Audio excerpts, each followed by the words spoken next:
Good evening, ladies and gentlemen, and welcome back to another Ace and Ektar Heroes of the Stormcasting podcast. I'm still Ektar, he's still Ace, and today we're bringing you some Division C action. Ace, welcome back.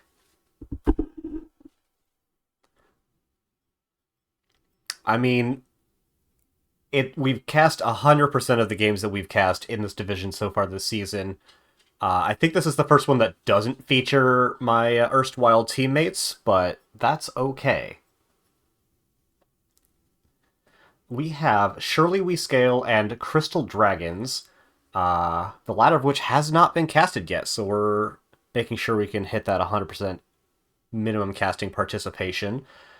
And before we get on into the draft, which you can probably hear a little bit on in the background at the moment, my my audio input isn't working. I'm not seeing any deflection, which means it's probably picking up the wrong device. Really? I'm not seeing it deflect at all. That's very strange. Uh, okay. Maybe it's not picking up. Oh, it's not picking up Here's the Storm because of the screen we're currently on. That's what isn't deflecting. Alright. Well, before we get on into the draft of Alterac Pass, the coin toss was won by Shirley We Scale, who opted for map pick. I think we're in a map pick meta, to be quite honest, so I like to see that. They banned out Volskaya Foundry and Cursed Hollow. Crystal Dragons banned out Towers of Doom and Brax's Holdout, and we find ourselves for game number 1 on Alterac Pass with a first pick Rhaegar coming out from Crystal Dragons.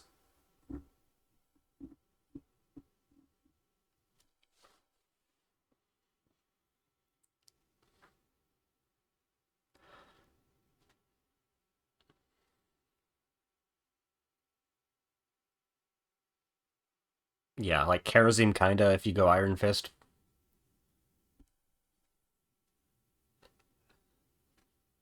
Yeah. Moomin Rider, who the last time we saw Surely We Scale was off-roster subbing for the team, has become a full-fledged member and is going to be playing the Kel'Thas. If I recall, I thought the Kel'Thas was quite decent.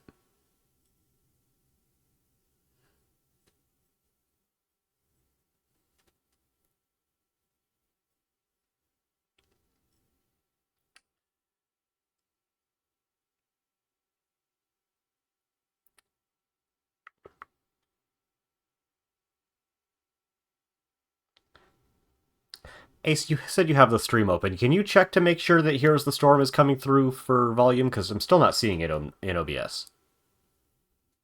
It is not. I will be trying to figure that out then.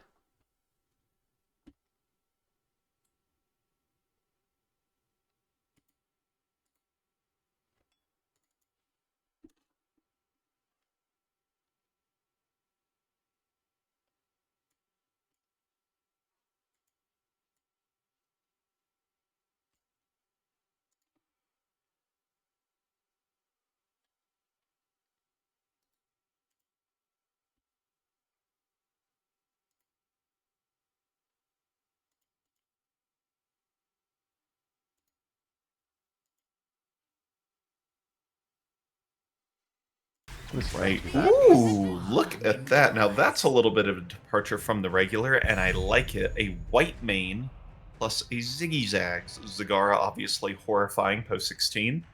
And white mane, one of the highest skill expression healers in the game. And if like especially good against dive and other aggressive engages. So we'll have to see if that's some kind of just local happy pick or All right. I have selected a different audio source, and I can see the bars are moving now. So Here's the Storm, as well as my co-caster, should now all be audible to the stream. So I don't even know if they could hear you talking during that time. Maybe. Sorry, everyone. Oh. I don't know how many everyone is because I don't even have the stream open. I'm just looking at the OBS preview. Okay, well they can hear me now, and that's the important part. Uther Leo picked up, so we are going solo damage Cassia with a lot of lockdown. That is... Yeah, it's solo damage with two, like, primarily frontline heroes and two healers, so... It's a very interesting comp coming out. I was thinking, I don't much like Uther into this much poke, but they also have a Rhaegar.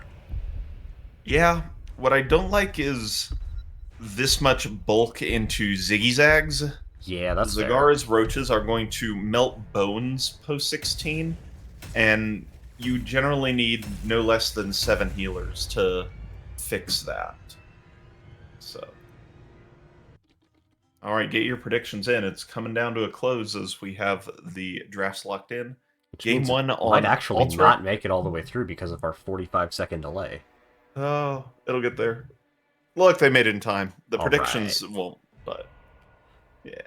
Yeah, it's a lot of poke versus double healer, but one of those healers is Uther. I think a lot of the result of this game is going to come down to the Cassia spawning in on the right-hand side in the orange trunks, being played by Wista08, Catastrophe playing the Leoric, Renee Descartes playing Johanna,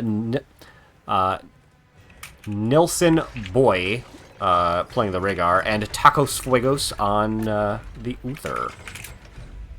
And defending against such a composition will be Surely We Scale spawning on the left side of the map in the Cyan Trunks, with Me Amazed on Muradin, Kagamine Len on Whitemane, Ulysses, longtime player on Zagara, Moomin Rider on the Kael'thas, and Ravenex on the Exul.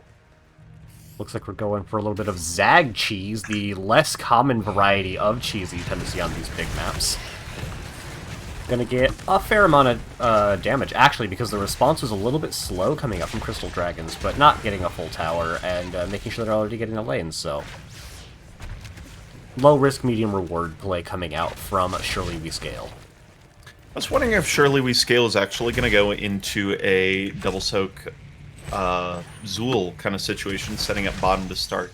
It doesn't seem like that's what they're going to be doing, but it's always a possibility later on. Zool extremely good at picking up soak. Given that we're at the sub 1 minute phase and I'm not expecting a ton of things to happen, I mentioned to you during draft that Crystal Dragons has a bit of an interesting story to them. The team has existed on the NGS website since Season 14, and this is their first season actually playing. That's wild. 2 of the members have been on the roster that whole time. One of them left, played 0 other matches on other teams, and then came back. So, yeah, Wista, Catastrophe, and Descartes effectively have been on this team and have not played since Season 14. The other 2 pickups are new, though. Right, looking at the offlane matchups, Ziggy Zags is going to bully out Leo pretty hard, but she's going to burn through 1 billion mana while doing that, so that's going to be just something to kind of look for, as well as Zool and Uther matching up in the top lane for what will be a little bit of push damage with the Zool. It is going to take an eternity for Uther to get all those Q stacks in the offlane. It really is, unless he can hit him against the summons, the skeletal summons, in which case I think those count for Zool hits. They should. Yeah, it's going to take a while. Yeah, especially because he did continue to go into the Q build, so not opting to pick up the Holy Fire, I think it's called, on 4, giving the extra AoE damage that you can improve with his auto attacks. Just gonna kind of get bullied by Ravenex all game, really. Like, Uther does not answer Zool ever.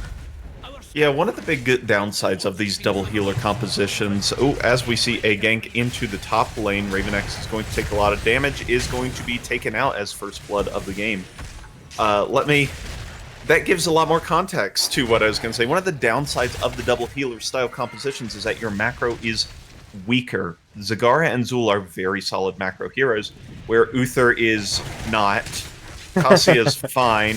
Rhaegar's okay, and the others are very serviceable, but they can't be everywhere. You generally want to be balled up and grouped up as a double healer composition. So you're going to struggle with double split push style compositions, which this easily could become. So that's one of the kind of trending stories that I want to watch throughout this is how do the Crystal Dragons handle the offlane pressure that will be pushing the entire game. I think if Surely We Scale had the Rhaegar, their comp would be substantially better. As it is, I think that they have the easier to play comp, but each one has asymmetrical advantages to it. But if Surely We Scale did have all of the macro advantages, then I genuinely don't know what you do as Crystal Dragons. Yeah, I mean, you'd have to be something like Double Soak Leo. Leo actually is taking a ton of damage. He was tapped in below 400 health, so that was a little danger moment, but there's a lot of off-lane bullying occurring right now. Ravenex is going to go ahead and pick up the tower in the top lane as the engagement into the mid lane finds some purchase. Big subdue hits for 3, does a lot of damage there. I almost wonder if Taco Fuego and Catastrophe should swap lanes. Because Yeah. Uther's going to lose whatever lane he's in, but at least Leo wouldn't be getting punished this hard by an enemy Zool. Yeah, and Ulysses can't heal up after a Holy Shock, so that could theoretically at least provide some somewhat symmetrical poke. Double Healer Comp's going to push into the camp here, try and get a little bit of progress. Isn't going to go for much as they have to respond to the bottom lane. Muradin and Zagara are just shoving down this bottom lane. Going to get about a third of that whole fort down, which is a very substantial amount. That's similar to what the Cavalry are going to do once Crystal Dragons pick it up. Yeah, I like that Crystal Dragons committed to keeping this because they weren't going to be able to rotate in time, and at least this gives them, again, an asymmetrical advantage. Obviously, they lost a lot of pressure on bottom, but this gives them the chance to make up some of that damage and maybe find a little bit of pressure, as they can use the movement speed from the Cavalry as a pseudo, extra engage, so they can get on to the enemy team a little bit faster with extra damage and sustain. Yep. One way you take out this kind of macro composition is with a lot of picks, which we saw early on. We saw the Zool getting picked off. Once level 10s come up and Johanna can pick up something like the Blessed Shield, Leo can get something like the Entomb, there'll be a lot more fighting back that can occur. Yeah, and given the comp here, I actually expect to see Divine Storm coming out from the Uther. I would hope to see that, or a really good D-Shield Bloodlust. Ancestral and D-Shield, double defensive ults coming out, no offensive ults coming out from the healers for Crystal Dragons. Yeah, Wick going for a bit of a... Wista, sorry, going for a bit of an engage. Not going to find it. Nice unstop, keeping the Johanna from getting stunned by Moomin Rider there. A lot of ults getting picked up there. Ravenex is going to be the difference maker, it looks like, as the double defensive ults go out onto Nilsson. Nice unstop is actually going to keep Descartes alive, but Ulysses, having maybe the fight determinative Maw, going to find a lot of damage in Nicasia, but still no kills going over to either side. I'm appalled at that outcome. Yeah, that was a lot of R's. I'll tell you what, though, it's good to have 10s. Kale has not picked one yet, which could actually have made a huge difference coming out of that Maw. Just throwing a Phoenix right on it. So, Catastrophe in the bottom lane gets jumped on over the wall by Muradin, goes out at 8 HP and dies, so that's a first pickup kill for Surely We Scale, and now that is going to be a ton of pressure into the bottom lane. That could almost be the fort. I mean, I think if Muradin is stopping them from coming in, then it could be. Ulysses making the safe call, especially because Leo's coming up a little bit quicker than I maybe would have guessed. But that's still a lot of damage, and Zool is getting an equal amount almost in top lane, as the members of Crystal Dragons are just having a hard time putting out all these fires. Yeah, they have to deal with this macro pressure all the time, and they have to or going even in a fight, trading 0 for 0, 1 for 1 is not good enough for them. They have to win fights for their comp to be successful, whereas going even favors Surely We Scale for a lot of this. There's a jump on Nicasia. Unstop comes out. There's a second stun coming out. Wista's very low. Is going to blow up to the living bomb. D-Shield goes out on Catastrophe, allowing escape there. But that's worst case scenario for Crystal Dragons. Is this is now push plus a team fight win. Yeah, as the objective is coming up too, so at any point when they decide they can't hang around and get any more macro advantage, they can go for the objective, or I think would be even better, is to force down this bottom fort, since they have the mana advantage and the macro advantage. Yep, they kind of split their eyes right there. 2 win after Leo, 2 win after the camp, and they got neither on that. So a lot of this death damage has been mitigated so far for Crystal Dragons, so that's looking good for them. But again, top lane, Ravenex is just having a field day pushing into an Uther offlaner. Yeah, Raven X is just right-clicked onto the building, not even doing anything to Taco Suego, just to make sure that he can not get that tower aggro. Actually gets it from his level 1, but just barely is able to make it on out of there. I wonder if summons do not trigger the tower aggro, if I remember correctly. Correct? Or is it unsure. Summons if you're out of range? I know there's an issue where like you could set one up and then have like 30 seconds later the summon would just cause you to take tower aggro in a different lane. It might just be local or something like that. Yeah, we got a little bit of an engagement coming out onto Muradin. They don't commit any hard CC, so they're not going to find a kill. And he had the Avatar anyway, so it's not like they were going to be able to get a kill off of it, but they were looking. Memezed is kind of hanging around for a while. Unfortunately, the last attack from the defender is going to stop Nilsson Boy from picking up that objective, but they do get it now. Giving up all of the space, though, because they just have to, again, work on trying to clean up the map, and it's so hard for them. Yeah, once these forts, these outer line forts go down, it will become at least easier to find picks or take less damage, but it's still going to be a tough time. Nice stun from the Uther is going to try and keep Leo alive. Not quite enough, and now the fort, so damaged earlier, is not a defensive tool for Crystal Dragon, so that Surely We Scale is able to jump in there, pick up an easy kill, and then work their way onto the objective, or at least attempt to again. Camp is going to get picked up as the objective begins being channeled. Just trying to stall out the death timers. Leo's going to be back up right now, but the members of Crystal Dragons aren't quite in a position to try to make a fight happen. They are even on talent tiers. The only button that's currently down, I was going to say, is Entomb, but now the Ball Lightning as well. Muradin pops the Avatar to walk away, and that is the channel being stopped, and I fully expect that Surely We Scale is just going to back up to their side of the map until they can get that 16 advantage. Yeah, that would be a wise option to take. They'll have to find an interrupt somewhere. There's a nice Stormbolt onto 2. Nilsson going to take a lot of damage. Leo goes for the Entomb, but he's kind of cut off, takes a lot of damage himself. Ancestral lands onto the Leo, D-shield out onto the Cassia, bringing a lot of unmitigated pain, but Leo is the one who's taken out. I think there are a lot of excellent heals there from the White Mane, really securing up that fight. 3 channeling, 2 successful to prevent the cavalry from coming, and now the refight, they're subdued on. Lots of bomb spread is causing the members of Crystal Dragons to spread all over the place and retreat very scattered, and allows Uther to be picked up for a kill. Consolation Prize mid-fort did get picked up by this Null camp, which is something I think that Surely We Scale that Crystal Dragons rather sorely need, is a macro advantage somewhere, and now they kind of have that in mid lane. The time in the objective means they will be able to start their camp. Will Surely We Scale get the same? They do, as Kagamine was able to get there in time. But a lot of pressure coming in through the top. Thankfully, Leo and Johanna were able to clear out a good bit of that pressure. So it'll buy them a little bit of time, and they can mount, I would expect, a defense in mid lane, as it's the only place that they have an advantage in currently.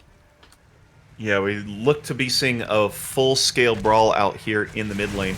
16s are not going to be here after this wave clear for Crystal Dragons. They will need to find a little bit of XP maybe in the next wave showing up, and that's going to be a really, really important talent tier for them to pick up to make this defense a little more successful.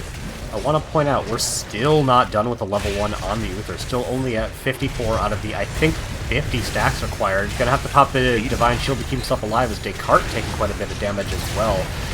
The Entomb not quite catching anybody in fort range, as Descartes is going to take a ton of damage, but the Ancestral's going to get him nice and topped off. His fort certainly going to fall, but it took a lot of time for the side of Surely We Scale, which gives now time for the opponents to make a defense in the other lanes. Yeah, one thing I'm seeing with this comp as well is that the Cassia is getting occupied, and that's not... She's dealing a good pile of damage, but it's not to targets that are currently entombed. The Entomb is generally going out on the backline right now, and Cassia doesn't have a lot of range to be able to hit those, so the engages need to be hitting closer to maybe the front line or somewhere that can be followed. Ooh, the corrosive saliva takes out the Uther, and that is a big power spike here for the Zagara. Yeah, Nilsson Boy and Descartes getting jumped on. Descartes going to be the next to fall. It looks like this keep is going to fall as well, as we have the ability from the Zool to provide those extra minions so that they can tank the tower shots.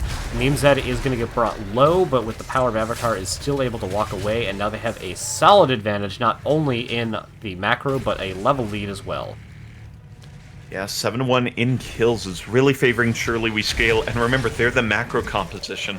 Winning in both the macro department or being able to push and up in kills is winning all around. It is turning up well for them on all sides. Hey, Uther finished quest. Yeah. We do see the members of Surely We Scale going up and committing 5 people to this boss. This has not been sniffed out by Crystal Dragons, otherwise I think they'd be running at bottom boss right now. They're headed there now, but I fear that they may be too late, as their opponents are going to cap boss approximately now, and their opponents haven't even started it yet, so if we see the very common boss-to-boss maneuver, then Crystal Dragons will either be giving up a keep in top lane, or not, yeah, looks like actually not going for boss-to-boss, so Crystal Dragons are going to back up, make a defense on this keep. I think it'll be a very tough defense for them, but because of the low commitment play from Surely We Scale, I think this gives an opportunity for Crystal Dragons to find something. Yeah, Surely We Scale actually is just going to entirely back off and pick up their level 20s, which I think is a very smart decision. Their pressure in revealing that they were going to push with boss really forced Crystal Dragons off of the bottom boss, or at least made them think twice about it. And that made it so they could just easily back off, no pressure on the map, and pick up those level 20. So now they have a huge advantage for the next level and a half, or roughly 2 minutes of this game. So that's really good for them. They can see if they can get the cavalry going here soon. I kind of would have liked to have seen Crystal Dragons commit 2 members to getting a little bit of channel time. Like, they weren't going to make a fight on bottom boss, I think, in almost any scenario down 20 there, but if you could get 15, 20 seconds of channel time, it's not nothing.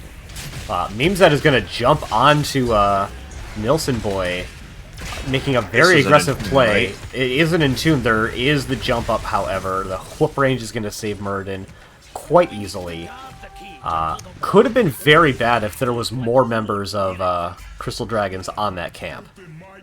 I thought that was rewind used. It was not. I thought the whoop was used much more recently, and the cooldown would be lasting longer, but it in fact was not. So that's a notable pickup. I think because the whoop range also gives cooldown reduction on Hero's hit, I think he hit Rhaegar, so he got to jump out sooner. That is in fact correct. I actually forget about that part pretty significantly. I knew one of his talents had CDR embedded into it. I did have to mouse over to remember which one. There's one that increases the Q cooldown as well. There's W recast, heroic cooldown. There's cooldown all over the place for Muradin. Cooldowns all the way down, as the uncontested objective is going to get picked up by Surely We Scale, as the members of Crystal Dragons are just going to try to push out their lanes a little bit, pick up their own 20 so they can make a defense. They're going to lose top keep pretty much without issue. Like, there's almost no way to make this defense unless they take a hell of a fight, which Descartes is looking for. They opted not to go into Radiating Fate, so they don't have the best engage potential. Using Entomb as a wall is going to keep Ulysses and Moonrider in an awkward spot, but not going to find any kills quite yet, and that's a big chunk of buttons that has already been used for Crystal Dragons. Yeah, Grit D Shield has been used. They're down to just AoE Ancestral. That's going to have to come out right here, and it lands large. Blinded by the Light also comes out. Takas Fuego still going to go down and spread a bomb with it. That is the Uther ascending to his true healer form, but Memezed goes in, does just continue to thrive in the low damage environment right now, and really is not facing any issues with being blown up as Surely Scale is now pushing onto core from top. Yep.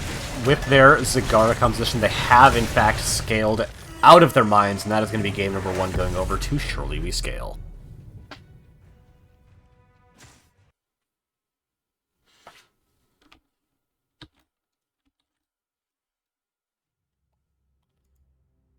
Checking out the summary screen, Ulysses very close to retiring, actually, with that very nice hero damage. Checking Close. the heals versus double heals numbers, Rhaegar actually beating out the White Mane, even as part of the double healer comp. You tend to see the solo healer out-heal the other... the team that has 2 healers on both of their individuals, but not the combined, usually. So lots of good numbers coming out from Nilsson Boy, but not able to quite parlay it into a victory.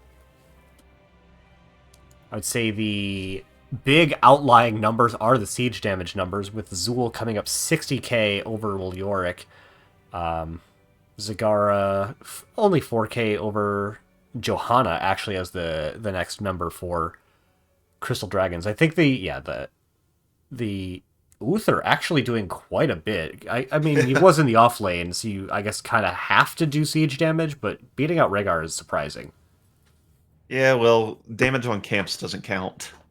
I That's suppose. Remember when that was used to be a thing, Ektar? I remember when a lot of things used to be a thing. It was you could get damage on camps, and it would add to your siege damage. So you could snuff out if people were on boss by watching and seeing on the minimap if any of Oh, your yeah. minions were dying, but but their siege numbers were going up, which was very funny. It's a good thing that doesn't exist. Yeah, that's not great. I mean, this game already has like 1,000 ways to see things through the fog of war. You don't need to gamify siege damage as well. Yeah, exactly. So, I would like to see. Okay, so game 2 is on Infernal Shrines here, and I think a comp like what Crystal Dragons did would be a lot more. I left the lobby. How can I see that I left the lobby? Why am I in quick match? Help! I don't want to be in. Ah! Quick match is the best place to play mages and Illidan. If you wanted to run a double healer style comp, I think Infernal Shrines is a much better map to do that on rather than Alterac Pass. By giving up your ability to macro as effectively, you will just lose in a lot of cases. And I don't think their comp was specifically ready to handle the teamfight capabilities that were there. I don't think the Entomb Cassius energy wasn't particularly there. Things like that. So, if you wanted to do some kind of comp, I could totally see it on this map. But I'm curious if they're even going to consider it with its performance in Game 1. So I will say, I certainly thought that Surely We Scale played quite decently in game number 1. That's not the kind of play I was hoping to see when I picked up their match. The match that I cast of them last week, they were all gas. They were the aggressive comp for like 19 levels in a row until they got outscaled by their opponents. Surely they scaled. Seeing them take a reasonable macro comp, come on, I want to see the bloodlust coming out. Not the talent, not the talent. Oh, okay. I was about to say we very well could here. Coming in game number 2 here. Again, Infernal Shrines could be one of those aggressive style compositions. This was picked by the Crystal Dragon, so they have a plan for the map. Or we hope they have a plan for the map. At the very least, it'll play out differently. Just because the map is so different from the previous one, there's really no way to play the same style that Surely We Scale did on this map. Yeah. At least not to the same degree of success or requiring the same kind of urgency of response. Yep. Agreed. So what if you, I keep going back to the double healer comp because I really, it's A, something to talk about, and B, I think it's interesting. We've run double healer on Infernal Shrines before. Running Uther, Malfurion, I believe, is a good one, but any healer with hard CC is important. A tank, a high damage offlaner, and a Gul'dan. And the difference with the Gul'dan is that you can force people into bad positions with Horrify. You can deal a lot more damage than Cassia can at a better range, while being having a higher general uptime, and the extra CC added from like an Uther Malfurion allows them to be stuck in a place for a good long while. All things that I think Crystal Dragons could utilize in a composition here to make something like that work. Yeah, one thing I think that is often underappreciated in the double healer style composition is that most of your healers bring crowd control. Crowd control really helps to make enemy heroes die if you have damage.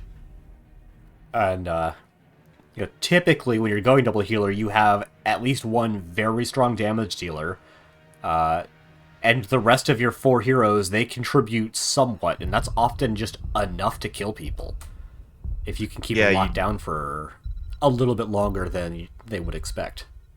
Yeah, and that was, I think, the issue, is that the last game, there just wasn't a way to keep them locked down in a spot for long enough, and the... why can't I remember Whitemane's Cleanse? I keep calling it Inquisition. It is not Inquisition. It is Intercession. Intercession, thank you very much. The Intercession was enough so that the heroes could escape without too much of an issue. But as we see right now, there is not much CC here. A slow that gets better on 16 is good at 16, but not to start. Yeah. They do have a very powerful CC heroic opportunity. They do. That is a point and kill kind of high damage option. However, if you're going double healer, boy, Lava Wave sure seems tempting. And considering Ragnaros was banned away last time, you have to wonder if that was part of their strategy and they had to pivot out. Possibly. I forget when they picked Leo last game. That's a big part of it. It was late, I think. I think so. So I think they had to pivot out of the Ragnaros. Woo! Now I'm here. Tacos Fuegos bringing the heat. Kira, newly buffed Kira, and a Nubarak picked up. Very different style coming out this game from Crystal Dragons. They are going to fight you to death. Or unto death. Yeah, or unto death. So yeah, this is certainly more interesting than the last game compositionally. I am a little bit terrified to see Kira getting picked this early. Glory to the Scourge. Offlane Arthas. That's a very beefy boy. I cannot imagine he does especially well into Kira. No, there's no way that does well into Kira. I don't know my offlane matchup super well, but I can tell from playing enough Kira that is an easy winning matchup for Kira. Especially if she goes evasion at 4, because then Arthas just isn't hitting with Frostmourne. Lunara's a good pickup here. They needed a good range damage dealer, and they have all the burst damage I think they need. So having a little bit of poke involved with that is quite solid. This comp is nifty. I agree. I like nifty comp. Yeah, in fact, I like the Lunara a lot, especially if you go into the like solo queue spread volley build, which isn't what you tend to see in coordinated, but it's the kind of thing that Whitemane is really bad at dealing with. Yes. So you just poke people down. You have Rag who can just go meatball build and do a reasonable amount of damage, Lunara doing a reasonable amount of damage, and then you can just try to kill people when they get kind of low and Whitemane doesn't have all of her effectiveness available. Yeah, I mean, I remember when we were up in Div A, we played against someone who just used DPS Rag a lot of the time and also just could also macro with it. It was really effective and something that was quite strong. Alrighty, spawning on the right-hand side in the orange, they are Crystal Dragons, looking to bring us into a game 3 with Nilson Boy playing the Rhaegar, Descartes playing a Nubarak, Tacos Fuegos playing the spiciest hero on the Kira, Catastrophe on the Riggedy Ragnaros, and Wista08 playing Lunara. 10 seconds. And on the left side, up 1-0 in this best of 3 in the Cyan Trunks, we have Surely We Scale with Memezed on Johanna, Kagamine Len on Whitemane, Raven X on the offlane Arthas, Ulysses on Zagara again, and Moomin Rider on the Kel'Thas again. And also, Surely We Scale have not been able to get away with their shenaniganry in game number 2. Very aggressive attempt coming out from Descartes, actually, but not going to find anything really in either seed for either team. Although Tacos, I think, doing a bit more damage than they received.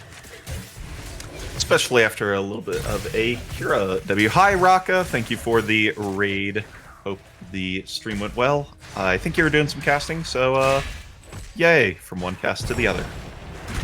Yeah, we do see Ragnaros in the top lane, so it's a 4-man Kira as opposed to the potential 4-man Ragnaros. What an aggressive E coming up from Tacos. They could have been dropped off behind the fort super easily. Yeah. So, real quick, before we get into... Memezed is taking a Actually, ton of damage, and he's going to be the first one taken out. There we go. First blood over to Crystal Dragons again this game. First blood, or first kill for them since the last first blood. So we'll have to, hoping that goes a little better for them this time. I want to talk real fast while we're in a little bit of a lull of the Kira changes that came through, because it's a patch, Ektar. It's big news. I think bigger news, Arthas didn't pick his talent until you started talking about that last point, so no stacks as of yet. Go ahead and continue with your point. Yeah, so Kira got a couple baseline buffs, just straight up grappling hook cooldown reduced, Blood Rage. I think big is pretty important that its cooldown went from 8 to 7, and then there's some minor things as well, but she also got a couple talent buffs with Healmonger doing more, Final Strike dealing more damage, and Lingering Ailment, I think most importantly, applies a negative 35 armor buff to the target that you're swinging around. So if you can do that and then target fire with your team, it is quite effective at removing a target, since 35 is the largest armor cut in the entire game. It could be a little bit difficult as well to get the big booming kicks that you would normally want on Kira if you go into that, just because no one on the side of Surely We Scale plays in that medium range. There's a very obvious gap between where the front line wants to be positioned and where the back line wants to be positioned. Goodbye, Ulysses. So either Kira's going to have to engage onto the front line or the back line, which is obviously the slightly harder play, which might give credence for picking up the talent that increases the single target effectiveness over the historically more popular AoE version. Yeah, that's definitely a thing to consider. To be perfectly honest, I think Booming Kick will be the one that comes out, but I want to see some Lingering Ailment sometime. Well, I'm not going to remember to check for it, so I'm going to trust you to take care of that. For sure. First Punisher Shrine is active. We've got 5 people on point for Surely We Scale, only 4 right now for Crystal Dragons, and that's why you see a large disparity so far in the Skeleton Defenders picked up, as Surely We Scale are already halfway done with that. Here comes the Kira engage onto the Arthas, drops her off in a little bit of a tough spot. The cart goes in and gets absolutely blown up. Beetle absolutely eliminated, raided off this planet, and that's going to be a full retreat and the first Punisher going over to Surely We Scale. Question, do we rotate the Rag in for fortification? It looks like that is the plan. I was thinking, and then he just kind of rotated back up to top lane. Maybe a little bit of confusion on who's going where after this objective. We actually see all 5 members of Crystal Dragons currently in the mid lane, and Kira is going to, in fact, rotate up into top lane. One of the things about Kira in the off lane is that it does take a little bit of time for her to become a potent offlaner. Now, this isn't the offlaning build by any means, But generally, Kira needs the level 7-ish tier to become a very powerful offlaner. So, she should be able to go at least a little closer up with Arthas in the current state. Looks like they're just going to fully swap back to the previous lane arrangement, as Crystal Dragons have identified their opponents probably on their camp. We see the ping coming out on the bottom camp. I don't know if they're going to be quick enough to do it, however. As I mentioned, the spread damage, we do in fact have Mage Nara build coming out from Wista. Yep, they're trying. This is a very non-committal camp take right now. Not a lot of damage being spread around, but it looks like this will be picked up. As you mentioned, Mage Nara build rather than the Splintered Spear coming out, so it is going to add to the burst damage that is capable, which is always useful with the Anubarak. Yeah, you're never unhappy to have extra burst damage, really. Although it does sort of give a little bit more play for the white main player, as they're almost certainly going to be going into the Divine Aegis once again. Yep, Intercession is picked up, which is going to be a big threat to the Kira, as kind of previously known. Did Icebound Fortitude get a new icon? I can't stop staring at it now that I've seen it. I recognize this icon, so it's not of the most recent patch, but maybe I'm... There was a patch not that long ago in Here's the Storm terms that updated some icons. I wonder if that was I think it one might of be them. that one. Here's patch notes, go! Here'sPatchNotes.com is defunct. They haven't been updated for several patches. We'll have to actually find the patch notes. Patchbot! You haven't posted much? Oh, goodness. Oh, no results! You gotta help me out, Discord. Oh, goodness. 10's picked up for both teams now. As a level disparity nowhere near what it was last game. They are dead even going into level 11. And what will be soon the second Punisher phase. We do see the first ult coming out with the Lava Wave, so it is going to pick up a ton of that soak. Yeah, and we do in fact have the fun spinny heroic coming out. Oh, Kira things happening. Oh man, that's why the hero is just not viable sometimes. I love Kira, really like playing her.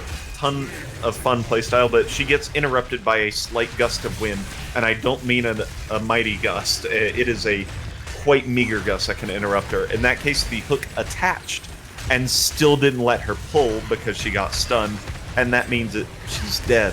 It doesn't matter if your cooldown's 20 seconds, 25 seconds, or 1 second, if you're just dead. I don't know, 1 second could have made a difference there. You're right. It might have made the difference if there was a 1 second cooldown on it, but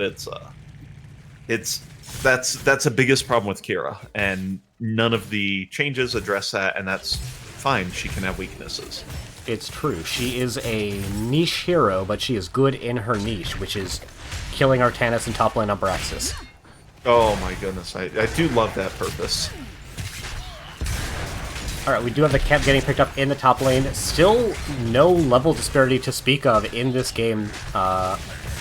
Surely We Scale have 16 advantage in the Shrine Monkeys, not obviously in the talent here. The stiff gust of wind did in fact stop Taco Swing. A massive maw. Actually, an equally big stun coming out from Descartes is going to save the members of his team for now. Big Ancestral stuff. Ancestral, the best variety, is going to save Nilsson, but does not have a cooldown available to save Kira, and Rag is looking like the next to fall. Descartes offering themselves as tribute is not going to be accepted, however. Going to be able to waddle on out, and that is certainly the second objective going over to Shirley Scale.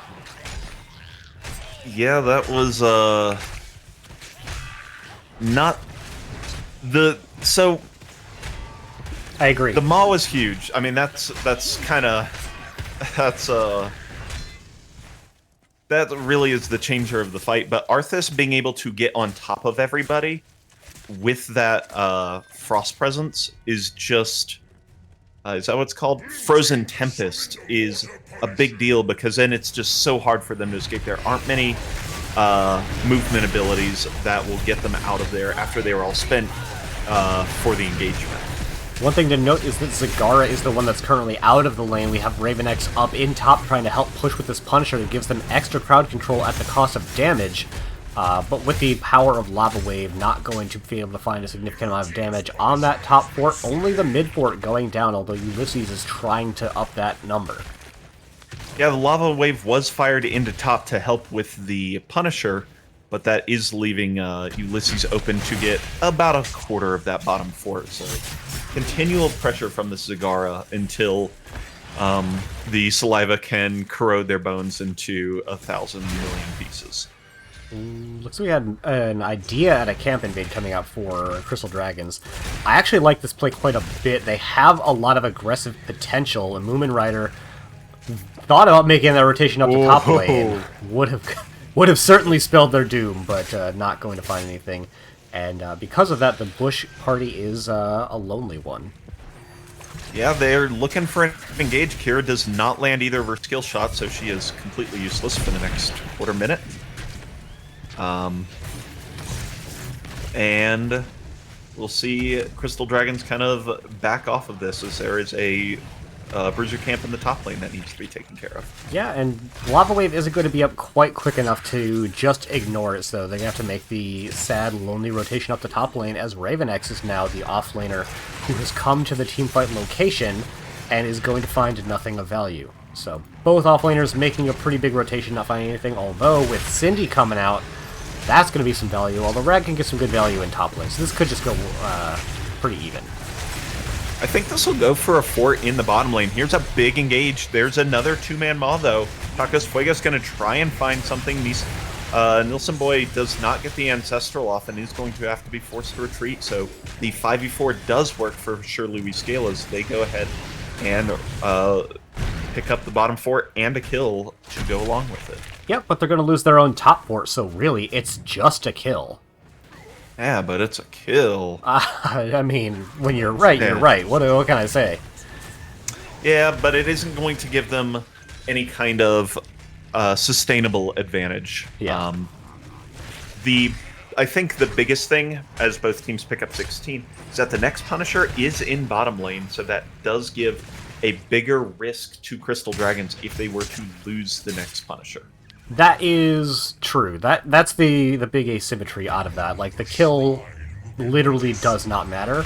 It's the fact that the lane that is going to have the advantage is the one with the Punisher for the side of Surely We Scale, whereas the off lane is a different kind of value, to be sure, as they're going to be able to get built up pressure over time, in theory, although they didn't get a catapult on that previous wave, which would have been nice.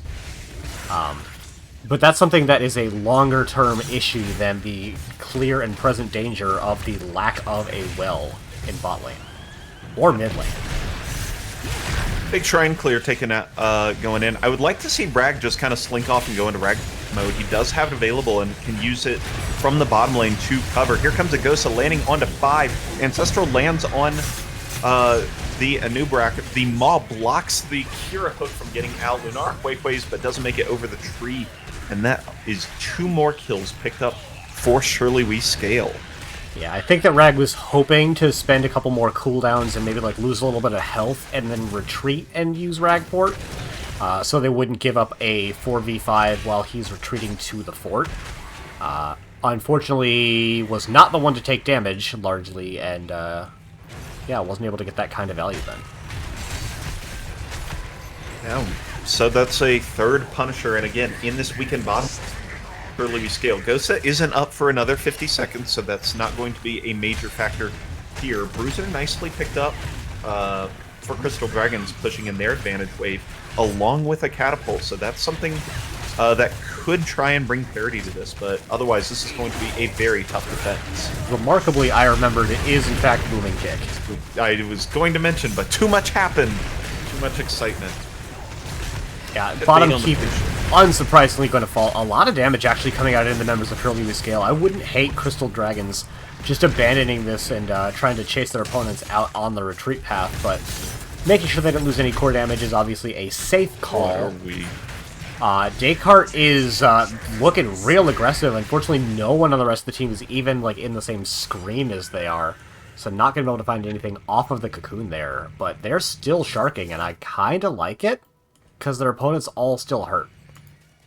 Yeah, I'd like to see them try and make a read, figure out where they're going. Honestly, this isn't a read. This is a like an inverse read. They're going to use the fact that their opponents aren't here to get this fort, and that's maybe better than trying to fight on camp. I don't know. A fort's not gonna. I guess if it Sets up next objective. just happens to be, yeah, setting up the next Punisher, but their opportunity window to try and find the 5v4 kind of disappeared. Now they're gonna have to go 5v5 in pretty much all cases. Yeah. Pile drop finishes this game. Yeah, really the good guess, I would say, coming out for the Cigar there, is they definitely didn't have vision of that bush, but yeah, that's going to increase the damage coming up from the Cigar by a lot. One of the extremely minor Kira buffs that occurred is that her Q can now hit invisible things like creep tumors. So Kira is a functional creep clearer. Creep clearer now, which she wasn't in the past. That is, in fact, a small buff. It is There are very few things that applies to.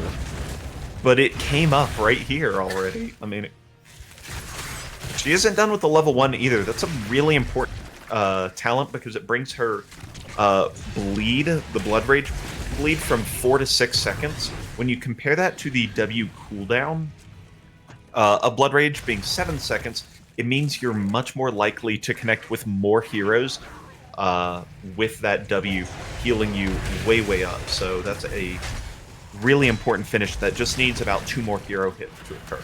No, the Lunara has the Weiwei. Oh. Thank you, Ektar. I really appreciate that one. You're so clever and I funny. hope that you appreciate it, because no one else is going to understand, because I don't think anyone else calls Leaping Strike Weiwei. Arnock's in chat. I haven't seen him say anything. Not in a while, anyway. Yeah, Arnock could be here. This is a good pickup, actually, for Crystal Dragons. If they can get out, they're going to trade a top for a bottom fort, and honestly, that's going to relieve a lot of pressure in the bottom lane that the 2-fort advantage is having, whereas it's only an equalization up top, so I think that actually works quite well. Especially because they hadn't yet gained their own 20, so it would have been a tough defense anyway. Wisp Vision is like just constantly coming in clutch here, providing... Oh, that's a big engage. Chaco Fuegos is going to find the silence, but not onto the most important hero. Booming Kick is still only going to find the one, and the Ancestral is going to hit out, keeping them alive. Ton of damage actually going into Moomin Rider and Raven X, as Ragnaros was just putting in the work. Living Bombs spreading all over the place, and when everything is said and done, the numbers are way higher on the side of Surely We Scale. Yeah, that's going to be a long walk back to Tapland.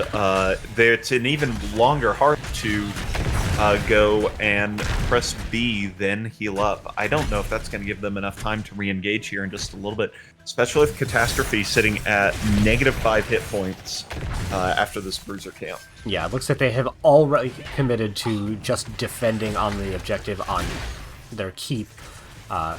So picking up the fort, the camp will give them some good D-push value, but they're walking back in here with only 5 left. This is very risky. If you give up 2 kills here, that could just be game. Oh boy.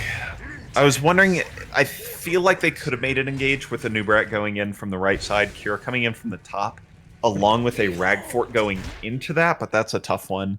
Here comes a coming out here. No one has disconnected yet for the side of Surely We Scale, so maybe it's just a comms issue or lag. Keep this on the screen for a sec.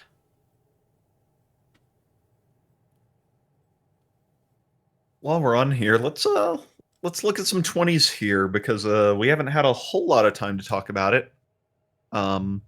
Radiating Faith picked up, along with the Scarlet Crusade, to get the 2-second Unstoppable in an area, which is crazy. Yeah. Full E-build from Arthas as well. Death's Advance is very cool. Flamethrower, obviously very good. And Silent Killers we saw from the Kira hasn't landed yet. Needs to get just a little bit better timing in, and double lava is really going to help with the lane pressure. I definitely was not watching chat, so the game restarting was a bit of a surprise. Descartes is going to get jumped on. There was no point really where they got the burrow charge out, and therefore took ish 80% of their health there. Is going to be able to walk back and heal up pretty nicely, but they're not going to be here to tank anymore for a bit.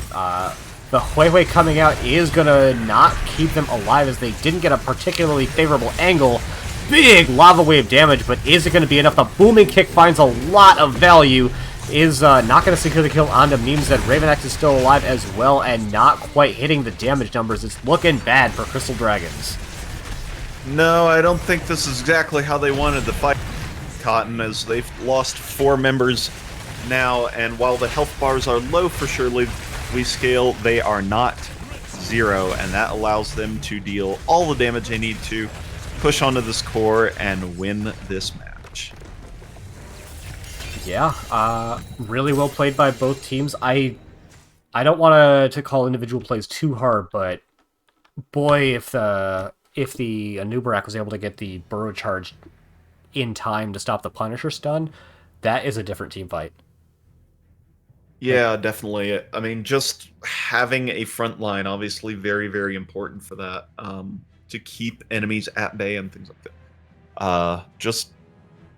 I agree with you. Obviously, taking 80% of your tank's health bar is a ton early on, and it's not exactly how you want your fight to develop. So, yeah, but great job for the side of Surely We Scale, just really bulldozing over those 2 games. That was well executed, I would say.